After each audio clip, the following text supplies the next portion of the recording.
तो ये दोनों टॉपिक वैसे नेक्स्ट चैप्टर मैग्नेटिज्म से जुड़े हुए हैं, लेकिन फिर भी मैं इस चैप्टर में करवा रहा हूँ क्योंकि कुछ बुक्स में क्वेश्चन मिक्स होते हैं।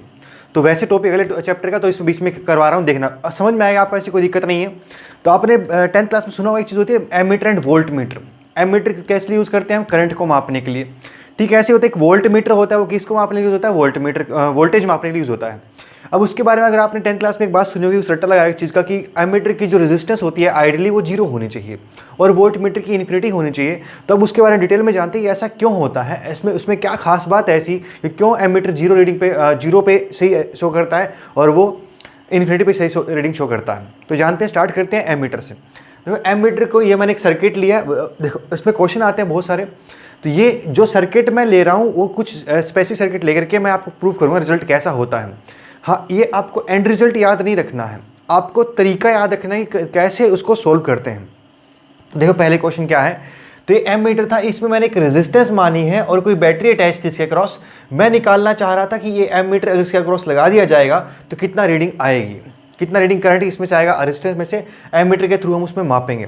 देखो जब आप एमीटर को यूज़ नहीं करोगे तो उस टाइम पे जो रेजिस्टेंस होगी कितनी होगी? सिर्फ आर होगी। तो आर रेजिस्टेंस से करंट कितना था? V अपॉन आर, क्योंकि ये तो वोल्टेज थी, ये रेजिस्टेंस थी, करंट था हमारा V अपॉन आर। लेकिन जैसे ही आप एमीटर को कनेक्ट करते हो तो एमीटर के कनेक्ट करते ही वहाँ पे एमीटर की कुछ ना कुछ रेजिस्टेंस होती है, वो अपना काम करना शुरू करेगी। एमीटर की जो भी रेजिस्टेंस होगी वो अपना काम करेगी। तो मैंने फिलहाल लेट कर लिया उसको कि RA है, क्योंकि वो तो हम प्रूव करेंगे कि ये जीरो होना चाहिए, आइडियली जीरो होना चाहिए, जीरो किसी का होता नहीं है। अगर सिंपल करें, आप कॉपर वायर भी लोगे तो उसका भी कुछ ना कुछ होता है, तो ये तो इसमें तो बहुत कुछ होता है, तो इसकी रेजिस्टेंस तो जीरो होने से रही। लेकिन फिर भी हम मान ले कितना है, उसकी वैल्यू RA अगर है तो अब रीडिंग कितनी आएगी, अब करंट कितना आएगा? अब नया करंट जो होगा हमारा V upon R plus RA हो जाएगा। तो ये नया करंट है I1, इसको मैंने नाम दिया है, और वो करंट था हमारा I। तो आपने देखा कि जैसे ही हमने उसमें एक एमीटर अटैच किया तो एमीटर आने से वहाँ पे रीडिंग अलग शो करना शुरू कर देता है वो। और आपको बताया था कि ये चीज़ एमीटर जो होता है वो तो कहीं से बाहर से आएगा ना, वो हमारे सर्किट में यूज़ तो पहले से हो नहीं रहा था, वो तो जो वो मिस्त्री था जिसको आपने बुलाया उसको ठीक करने के लिए, वो तो अपना लेकर के आया, उसके बाद वो लेकर के चला जाएगा। तो ये एक ऐसा चेंज है जो सिर्फ तभी आ रहा है जब हम उसकी रीडिंग लेते हैं एमीटर से। जैसे ही नॉर्मल सर्किट अपना रन करना शुरू करेगा, हम एमीटर को वहाँ से हटाना पड़ेगा और वो फिर से क्या करेगा, अपनी ओरिजिनल करंट पे चला जाएगा। तो इस एमीटर को यूज करने से जो इसकी रेजिस्टेंस आ रही थी, हमें कितना एरर मिल रहा है हम उसको निकालेंगे। अक्सर क्वेश्चन में आपसे यही पूछेंगे कि कितना एरर मिलता है किसी पार्टिकुलर रेजिस्टेंस के एमीटर को यूज करने से। तो बेसिक कॉन्सेप्ट ये है कि एमीटर को लगाने के बगैर कितना करंट था और एमीटर के लगाने के बाद कितना करंट है, दोनों का difference I minus I1 upon original current जो था इनटू 100, ये होता है एरर। आपको हर क्वेश्चन में अलग से कॉन्सेप्ट में यूज़ करना है, ठीक। ये इसके लिए फॉर्मूले को रटा मत लगा लेना, समझ लेना कैसे ये होता है, ठीक। तो बगैर एमीटर कितना करंट था, एमीटर के बाद कितना करंट है, दोनों का डिफरेंस लिया अपॉन कितना करंट बगैर एमीटर के था, वो हम सोल्व करेंगे। तो सिर्फ वैल्यूज रखी है मैंने, I की जगह पे V अपॉन आर, ये रख दिया मैंने V upon R1 plus R plus RA, और नीचे आ गया V upon R, I upon I1 into 100 भी करोगे तो ये परसेंटेज में आ जाएगा, कितना परसेंटेज एरर बनेगा। अब देखो V तो कॉमन था, काट दिया, इसका नीचे वाले का एलसीएम लिया तो ये R plus RA minus R, और नीचे आ गया R into R plus RA। देखो इसका एलसीएम लिया गया है और ये वाला R चला गया वापस ऊपर, ये यहाँ पे आ गया। तो काटने के बाद आपको पता चलेगा कि ये रिजल्ट आ रहा है RA upon R plus RA into 100।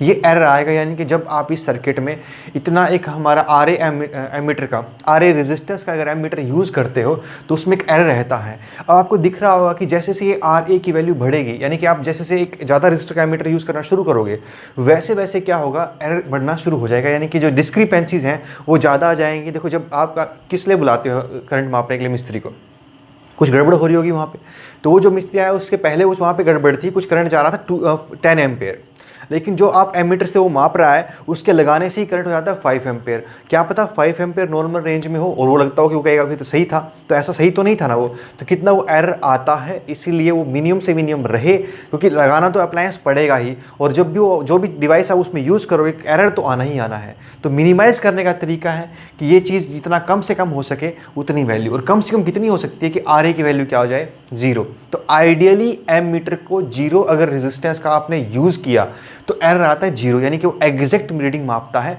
तब जब वो 0 रीडिंग 0 रेजिस्टेंस का हो, 0 उस ओम की रेजिस्टेंस उसकी रही हो तो। लेकिन 0 किसी की होती नहीं है तो कुछ ना कुछ तो उसकी रहती है, लेकिन फिर भी हो सके तो जितना कम से कम हो सके उतना कम से कम उसको यूज़ करते हैं। इसीलिए एमीटर वगैरह महंगे आते हैं क्योंकि इसको कॉपर वायर से बनाया था जो गुड कंडक्टर होते हैं, तो उसकी वजह से इसका रेट काफ़ी बढ़ जाता है।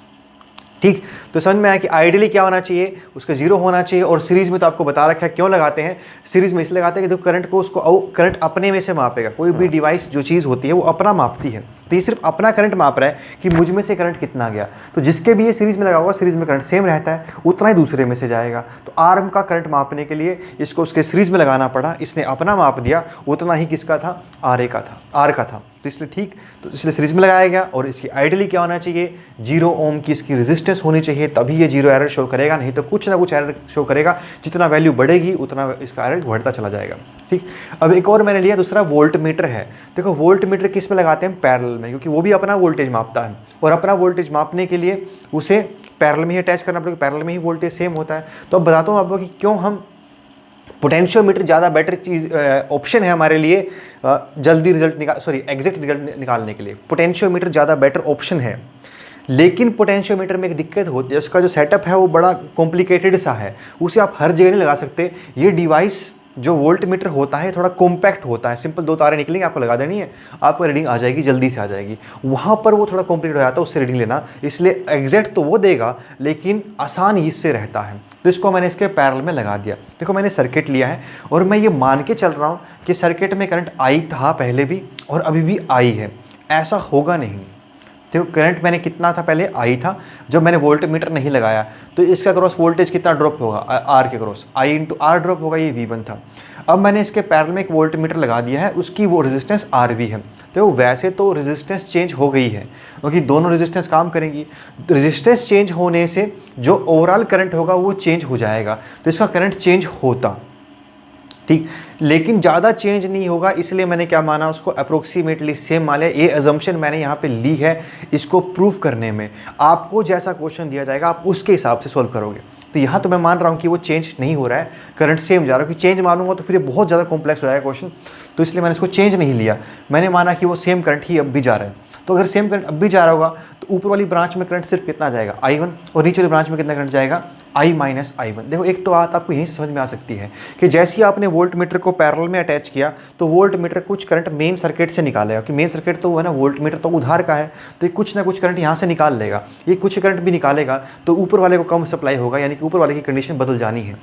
तो ये जितना ये कम कब निकालेगा, जितना ज़्यादा इसकी रेजिस्टेंस होगी। अगर रेजिस्टेंस इसकी बढ़ेगी तो उतना ही कम करंट ये ऊपर वाले में से ड्रॉ करेगा, यानी ऊपर वाले में से मेन करंट जितना था उतना ही चलता रहेगा। तो एक तो यहाँ से आपको आइडिया लग सकता है कि रेजिस्टेंस RV बहुत बड़ी होनी चाहिए, जितना वो बड़ी होगी उतना कम करंट उस ब्रांच में जाएगा, बचा हुआ ऊपर जाएगा। यानी कि सपोज अगर 10 एम्पेयर करंट जा रहा था मेन सर्किट में से, अगर ये आधा भी हो गया, जितना ऊपर 5 ओम की है, नीचे इसकी भी वोल्ट अगर रेजिस्टेंस 5 ओम की हो गई तो ये आधा खींच लेगा, 5-5 एम्पेयर बढ़ जाएगा। हाँ, जितना इसकी वैल्यू बढ़ती रहेगी उतना ज़्यादा करंट ऊपर वाले में से पास होता रहेगा। तो एक तो यहीं से आइडिया हो गया कि इन्फिनिटी होनी चाहिए। अब प्रूफ भी करते हैं। देखो V2 कितना बनेगा, I1 इंटू आर। V2 कितना बनेगा, I1 इंटू आर। देखो फिर से कह रहा हूँ कि ये मैंने अज्यूम किया हुआ इसमें कि करंट सेम है, करंट सेम नहीं होता, करंट चेंज होगा क्योंकि वो रेजिस्टेंस बदली है। तो वो बात आपको ध्यान में रखने क्वेश्चन सोल्व करते वक्त, मैं करवाऊंगा क्वेश्चन उसके भी। तो अभी देखो I1 इंटू आर, ये क्या हो गया हमारा नया वोल्टेज, लेकिन I1 तो मालूम नहीं, वेरिएबल हो गया। तो उसके बाद मैंने कंडीशन लगाई कि दोनों इसके दोनों पैरेलल में है, तो वोल्टेज क्या होना चाहिए, सेम। तो ऊपर वाला I1 into R is equal to I minus I1 into RV, यानी इसका वोल्टेज और इसका वोल्टेज इक्वेट कर दिया क्योंकि वो दोनों पैरेलल में थे। वहाँ से मैंने I1 निकाला और वो आया I into RV upon R plus RV। इस चीज़ को मैंने V2 में पुट कर दिया और जो मुझे V2 मिल गया वो ये वाली वैल्यू आ गई है उसमें पुट करने के बाद। ठीक, इसमें पुट करने के बाद अब देखो वही फॉर्मूला कि पूरा ओरिजिनल वोल्टेज माइनस वो वोल्टेज जो वोल्ट मीटर को अटैच करने से आ रही है वो अपॉन V1 इंटू 100। इसको सॉल्व किया, I1 IR कॉमन ले लिया ऊपर वाले में से, नीचे RR से R कट गया, ये वैल्यू बनी 1 minus RV upon R plus RV into 100। और काटोगे तो ये RV आएगा यहाँ पे, सॉरी आर आ गया, क्योंकि आर वी से आर वी कट गया ना, तो R upon R plus R V into 100 ये एरर आ गया। और आपको दिख रहा होगा कि इस एरर को मिनिमाइज एरर करना है। वेरिएबल हमारे पास देखो आर तो हम चेंज नहीं कर सकते। अगर कोई पंखा आपके घर में है तो पंखा तो वहीं रहेगा ना। ये आर तो क्या है, वो डिवाइस जिसका आप वोल्टेज मापना चाह रहे थे, ये तो बदलेगा नहीं। आप किसका बदल सकते हो, जिस डिवाइस से माप रहे थे। यानी हम आर वी चेंज कर सकते हैं, आर चेंज नहीं कर सकते। तो आर वी पे कंट्रोल है हमारा, आर वी की वैल्यू को एडजस्ट करके हम कंट्रोल कर सकते हैं कि एरर कैसे मिनिमाइज हो। तो उसको मिनिमाइज करने का तरीका क्या है, आर वी की वैल्यू बढ़ जाए और मैक्सिमम कितनी हो जाए, इन्फिनिटी। अगर ये हो गई तो ये समथिंग अपॉन इन्फिनिटी होता है 0, यानी एरर क्या हो जाएगा 0। यानी कि आइडियली उसकी रेजिस्टेंस इनफाइनाइट होनी चाहिए, तभी उस ब्रांच में कोई करंट नहीं जाएगा और उसकी रेजिस्टेंस क्या आएगी, एरर क्या आएगा 0। तो यहाँ पर देखो मैंने फिर से बता रहा हूँ कि मैंने माना है करंट की वैल्यू क्या आई है, चेंज नहीं हुई है, पर करंट की वैल्यू चेंज होती है, क्योंकि वहाँ पे अलग अलग सेटअप के हिसाब से बात बनेगी। तो वो सेट वोल्ट मीटर में खास तौर पे, यहाँ तो फिर भी चल जाएगा, वोल्ट मीटर में सेटअप चेंज होगा।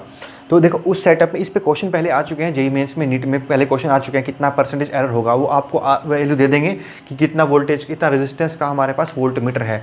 तो वो आप कॉन्सेप्ट को समझो बस कि कैसे हम चेंजमेंट निकालते हैं।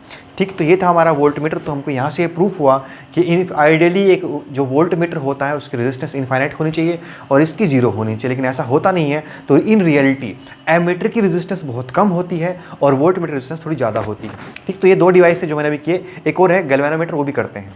ये जो तीसरा डिवाइस है ये गैल्वेनोमीटर, और ये ज़्यादा पूछे जाने वाला क्वेश्चन है, क्योंकि ये कई बार सीधा क्वेश्चन इसका बहुत बार पूछा जा चुका है, क्योंकि ये एनसीईआरटी बुक में भी है, तो ये ज़्यादा पूछा जाता है। जो एमीटर वोल्ट मीटर थे वो मैंने आपको एक्स्ट्रा करवाए थे, ये ज़्यादा पूछा जा सकता है। तो ये क्या होता है, गैल्वेनोमीटर का मतलब क्या, आपने सुना होगा पहले कि ये चीज़ क्या होता है, स्मॉल करंट माप देता है। ऐसा अगर आपने सुना हो तो ये खाली स्मॉल करंट नहीं मापता, ये सब कुछ माप देता है, इसलिए इसको वर्सेटाइल बोलते हैं। ये करंट की डायरेक्शन भी बताएगा, कहाँ जाए करंट। मतलब अगर एमीटर की बात करोगे आप, तो अगर आपके एमीटर के टर्मिनल आपने सही से जोड़ दिए तो वो करंट शो कर देगा। अगर पोलैरिटी बाई चांस रिवर्स हुई या यूँ समझो करंट उल्टा हो गया, डायरेक्शन करंट की रिवर्स होगी, तो एमीटर 0 शो करेगा, वो करंट शो नहीं करेगा उसमें। लेकिन गैल्वेनोमीटर वो भी माप देता है, वो करंट पॉजिटिव साइड में मापता है और उसके रिवर्स में दोनों तरफ करंट माप देता है गैल्वेनोमीटर। ये उसकी खास बात होती है। पहली चीज़ मतलब करंट की डायरेक्शन भी बता सकता है। दूसरी बात, ये करंट भी बता सकता है कितना करंट उसमें से जा रहा है, लेकिन उसके लिए छोटी मोटी कन्वर्जन करनी पड़ती है। और तीसरी बात, ये वोल्टेज ही बता देता है, मतलब इससे वोल्टेज, करंट, करंट की डायरेक्शन, छोटा करंट, चारों चीज़ें माप सकती हैं। लेकिन स्मॉल करंट अगर आप मापोगे एमीटर के साथ में तो वो बता तो देगा, लेकिन एरर ज़्यादा आएगा उसमें, उसका लीस्ट काउंट थोड़ा बड़ा होता है स्मॉल करंट के हिसाब से, एरर ज़्यादा आता है। ठीक, तो ये हमारे पास 4 चीज़ें जो मापता है, इसलिए इसको वर्सेटाइल बोलते हैं। अब देखो इसमें दिक्कत क्या है कि गैल्वेनोमीटर की जो अपनी रेजिस्टेंस होती है खुद की, वो एमीटर से थोड़ी ज़्यादा होती है, और जितनी एमीटर को चाहिए उससे थोड़ी ज़्यादा है, और जितनी वोल्ट मीटर को चाहिए उससे कम है। तो ये एज इट इज़ अकेला तो कोई काम नहीं कर सकता, ना ये वोल्ट मीटर माप की तरह काम कर सकता, ना करंट माप सकता, अगर इसको एज सीधा सीधे यूज़ करोगे आप तो।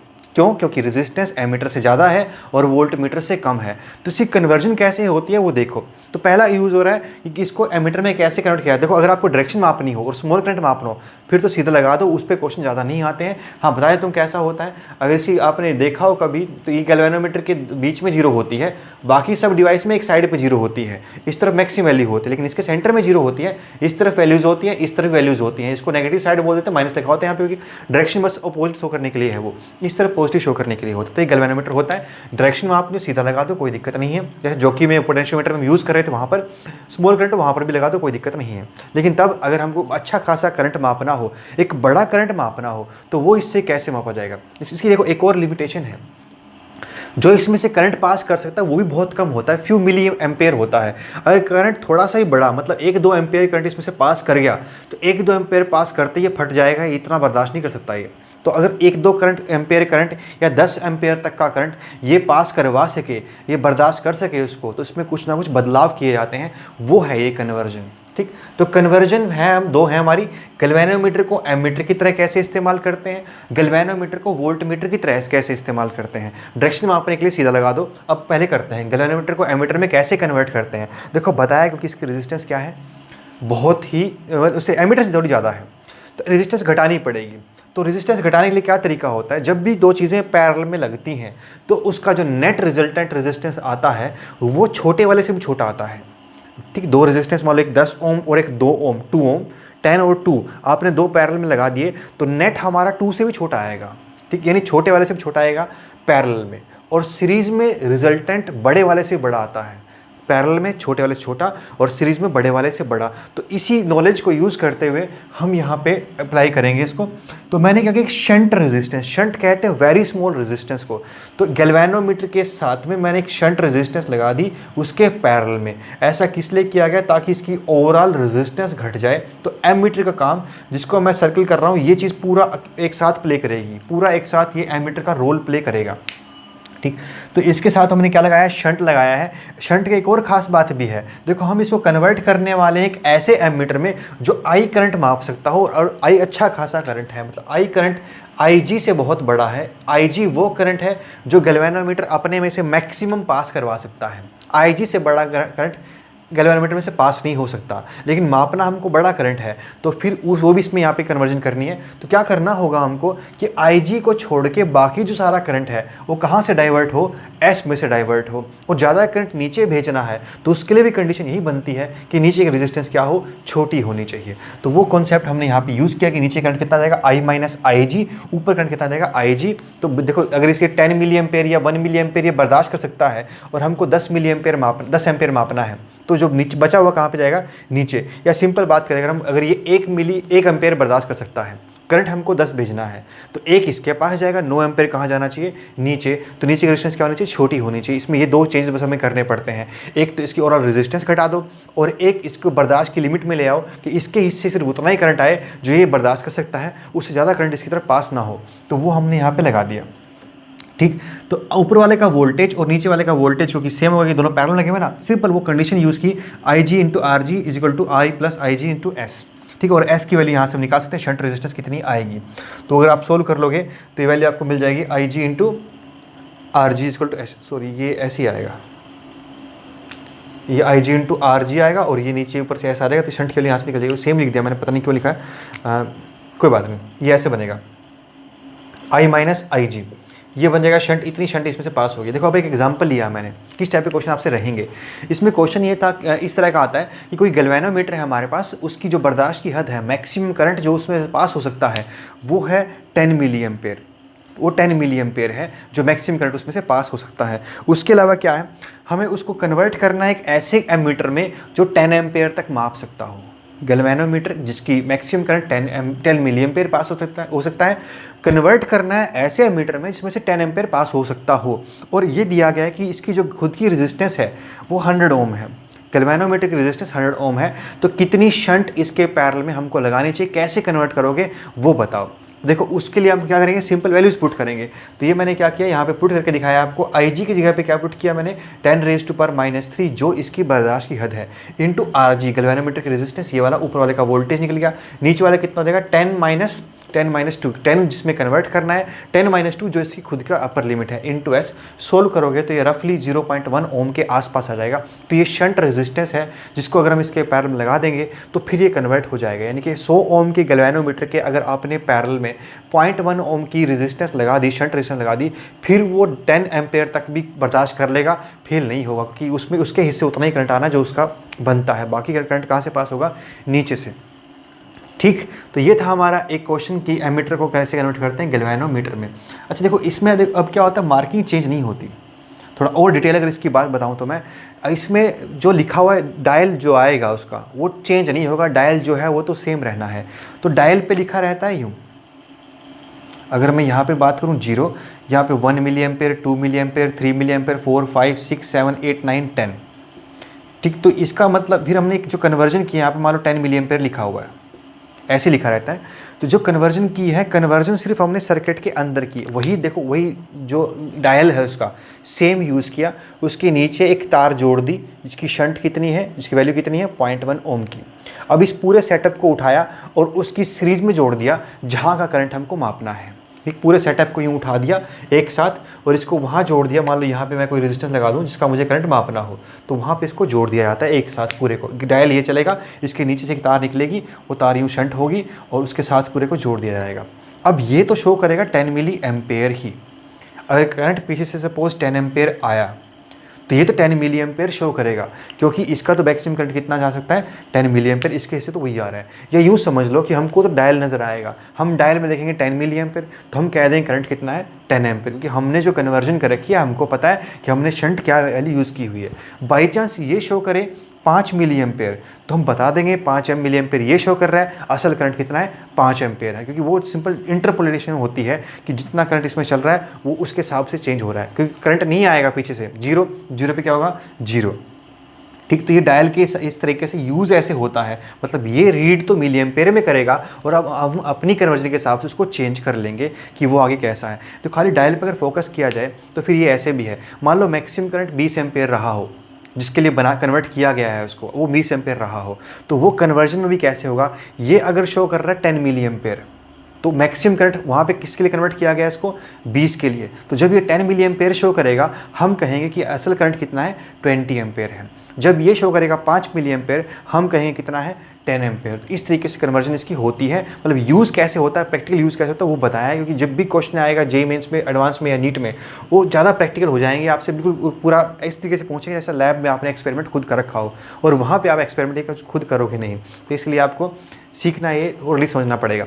ठीक, तो एक और होता है गैल्वेनोमीटर को वोल्ट मीटर में कैसे कन्वर्ट करते हैं, तो वहाँ पे देखो इसके वोल्ट मीटर में बताया आपको रेजिस्टेंस कम है तो सीरीज में जोड़ना पड़ेगा, तो मैंने एक रेजिस्टेंस के सीरीज में जोड़ दी, RSC बोल देते हैं इसको, सीरीज में रेजिस्टेंस लगाई गई है, प्लस RGC खुद की हो गई, और इस तरीके से करंट कितना जाएगा इससे IG, तो कितना वोल्टेज मापेगा, ये वोल्टेज होगा जिसका ये पूरा वोल्ट मीटर बना यहाँ तक का, एक साथ ये वोल्ट मीटर कहलाएगा, सीरीज में इसके RS जोड़ी गई है, तो करंट कितना हो जाएगा IG into R plus RG, ये टोटल वोल्टेज जो ये मापेगा, तब जब मैक्सिमम करंट उसमें से पास कर रहा होगा IG। ठीक, जैसे मैंने यहाँ पे करके दिखाया अभी, मान लो मुझे 100 वोल्ट मापना हो तो फिर कितनी लगाऊं इसी सेटअप के लिए, अगर मुझे 100 वोल्ट वोल्टेज मापना हो तो उसके लिए कन्वर्ट करना हो तो कितनी सीरीज में इसके रेजिस्टेंस लगानी पड़ेगी, तो मैंने इसको यूज़ कर दिया, V को 100 वोल्ट पुट कर दिया, IG को मैंने पुट किया 10⁻², जैसा वहाँ पे दिया गया था 10 मिली एम्पेयर था ना, तो 10⁻² आएगा, कन्वर्ट करोगे तो ये 10,000 आ जाएगा, इधर से आएगा 100, यानी कि आपको 9,900 की ओम की रेजिस्टेंस सीरीज में लगानी पड़ेगी अगर आप इस गैल्वेनोमीटर से 100 वोल्ट मापना चाहते हो। तो अगर आपको 100 वोल्ट से कम मापना है तो ऐसा करना पड़ेगा, अगर 100 वोल्ट से ज़्यादा मापना है फिर आपको कुछ और कन्वर्जन करना पड़ेगा, फिर उसकी वैल्यू कुछ और आएगी। तो पॉइंट, उम्मीद है आपको समझ में आएगा कि इस तरीके से कन्वर्जन होती है। ये कन्वर्जन बहुत ज़्यादा इंपॉर्टेंट है इसमें क्वेश्चन में कराऊंगा भी।